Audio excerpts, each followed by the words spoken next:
Terrorists have just released a video of a priest being held hostage and pleading for his life. They kidnapped the Catholic priest Tom Uznalelio last March in Aden, Yemen. Dear Pope Francis, dear Holy Father,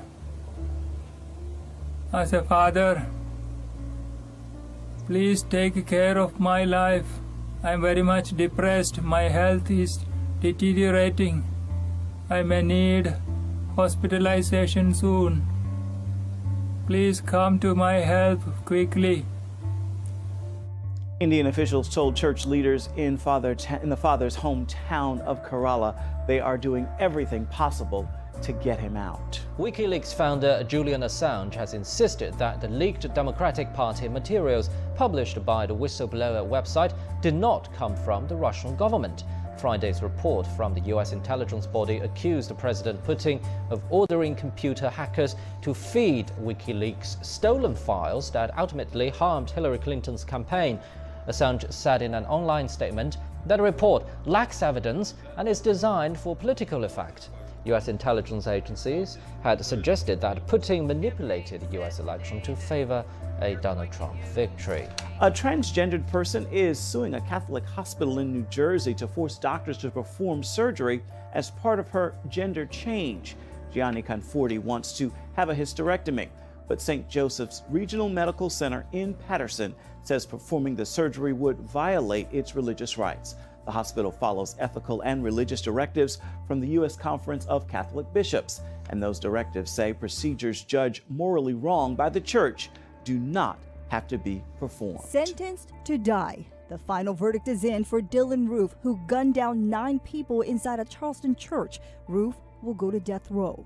The admitted racist and convicted murderer acted as his own attorney in the sentencing phase. Speaking to the jury, he did not offer apologies and refused to argue that he was insane back in June 2015 when he walked into a Bible study and killed 9 African-American churchgoers.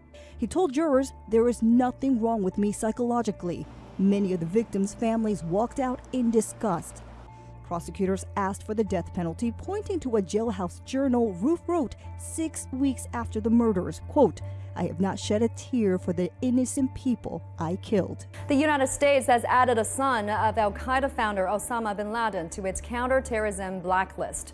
The State Department named Osama bin Laden as a specially designed global terrorist. It essentially means that any of his assets under U.S. jurisdiction will be frozen, and American citizens will be forbidden to deal with him. Terrorists have once again struck Egyptian forces in Sinai. A suicide attacker in a garbage truck filled with explosives targeted a security post. That blast killed at least 9. Right after the bombing, militants in black masks fired rocket-propelled grenades at the troops around the checkpoint.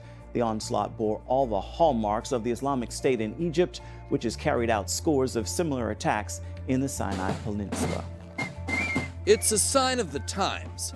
At the changing of the guard ceremony at Buckingham Palace these days, the Queen's guards need guarding by police officers who are dressed to kill. At the palace, at the train station, on the street.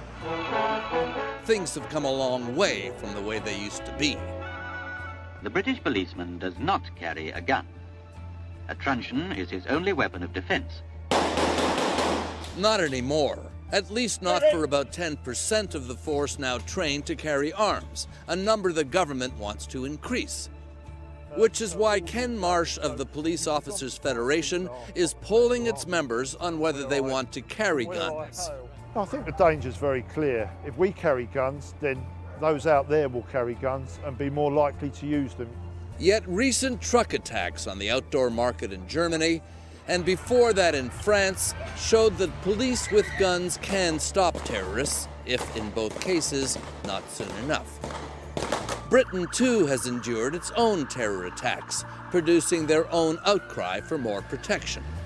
This is an argument between the way Britain imagines it used to be and the way it is now. And that way is like most places, complicated and sometimes dangerous and violent. Is there a part of you that's sad to have to do this? There is, because when I joined the police, I never thought all those years ago I'd be having this sort of conversation. But as you quite rightly said, times have changed, society's changing, the world is changing, and we've got to act upon that. even at the palace. Traffic. I would say here in Denver and Colorado, it can be pretty bad. It has gotten worse in the last few years. We do love our cars. Traffic here and across the world can be frustrating and deadly. Globally, nearly 3,300 people on average are killed on roads and highways each day. If we can save 80% of those lives, reduce the collisions, the lost revenues, the time spent as a result of those accidents, that's huge. The key to reaching that goal, many road planners say, is removing humans, the cause of many of those accidents, from the traffic equation. The Colorado Department of Transportation and Japan's Panasonic Corporation are teaming up on a plan. We're taking the first programmatic approach to a connected vehicle platform. In today's new digital world, what if you didn't need to build a new highway lane with asphalt?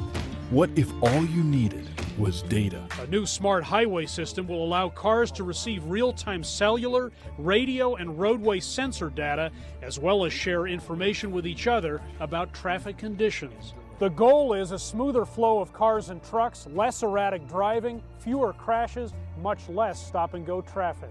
Too close, too fast, taking the curve too hard, all of those things that along that corridor cause those fender benders and bump ups would be essentially eliminated. Panasonic's Jared Wentz says all of Colorado will be covered by the program, which he admits involves lots of technologies and moving parts. Paving the road while you're driving on it is probably the most difficult task. I really think that This rideshare enthusiast worries that cars already get too much attention. you're not doing anything to solve congestion if you have the same amount of cars that are just driven by nobody instead of driven by somebody. But advocates for this transportation platform say autonomous vehicles, along with ride sharing, will be the future soon, and they say this will only increase highway capacity. Our job is to keep the people of Colorado as safe as we possibly can, and we are completely convinced that this technology is going to do that for us. The technology is sound, they say. I have zero concern about it working. I have no doubt whatsoever. Colorado hopes to roll out its smart highway by 2020 and expects other U.S. states to follow.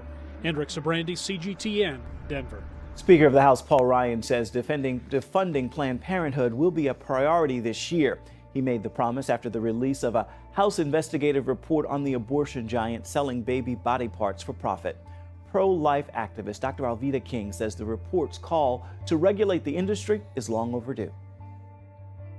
If we can get regulations for the abortion industry, the same thing that you have from a dentist, or if you have to go and get something minor, such as getting your ears pierced or something like that, those types of facilities have to be regulated. And yet for years and years, people have turned a blind eye to regulating abortion mills. And at that same time, there were little bags going out the door in containers, in boxes that were carrying the bodies of our little babies. So there have to be regulations. We had a chance to speak to Lila Rose, the CEO of Live Action, who's going to be right in the thick of things when it comes to this pro-life fight in D.C., on the Hill, and within and part of that Trump administration. Have a look at our interview. Lila Rose here, president and founder of Live Action. Hello, Lila. Hello, Lila. Hi, David. How are you? Great to see you. We're Good to just see you good too. friends, are we not? Yes, of course. Let me get your take on the Trump administration. They're coming in. Are you hopeful? Where are you on the 1 to 10 meter here with Trump? Well, how do you feel? I think when it comes to life, we could have the 10, the clear path to complete redirection of the government funding of taxpayer money away from the biggest abortion provider. Planned Parenthood is killing over 320,000 kids a year. They're getting over $500 million a year. So the fact that Trump has said he would defund Planned Parenthood, and we have the House and the Senate with pro-life, staunch pro-life leaders in both, it's possible now, and the job needs to be done. What's it going to take to defund Planned Parenthood? How heavy of a lift is this going to be, or is it a little bit easier than people think? Because they're, not to get into the weeds and budget reconciliation, but I mean, there is a path here, right? I mean, what is the path? The path is totally there. So we have a majority in the House. Actually, last year, the House and the Senate passed a reconciliation spending bill that got to the president's desk, to President Obama's desk, that didn't include 80% of funding for Planned Parenthood. So that was huge. That would have defunded them $400 million plus.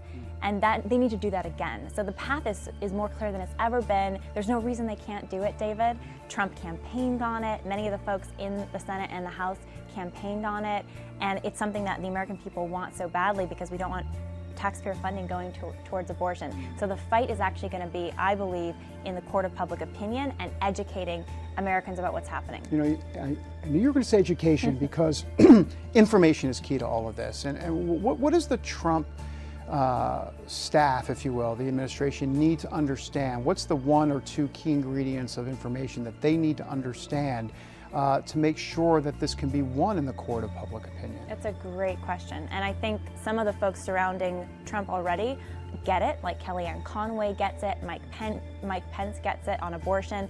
The first step is to realize that Americans don't sit right with abortion.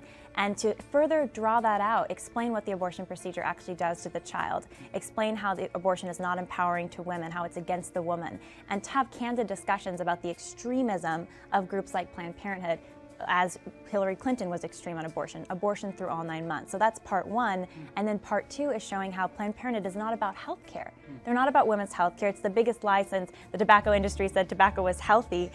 Planned Parenthood provides less than 2% of cancer screenings, pap smears for women, and yet they provide over 1/3 of abortions in this country. They are focused on abortion, and that needs to get out to the American people. Talk to me a little bit about what you have coming in January, because it seems like this is well, you guys have these campaigns that are like, I mean, talk about tens of millions of hits and in terms of what you're doing in past campaigns. Tell me a little bit about this new one. So Live Action's gearing up to go into that court of public opinion and explain and educate, to teach what a Planned Parenthood actually is and what they do.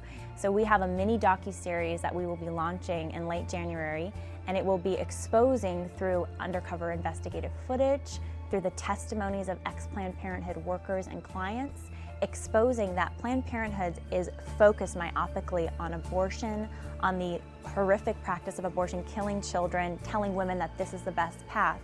And they're lying, they're straight up lying to American women,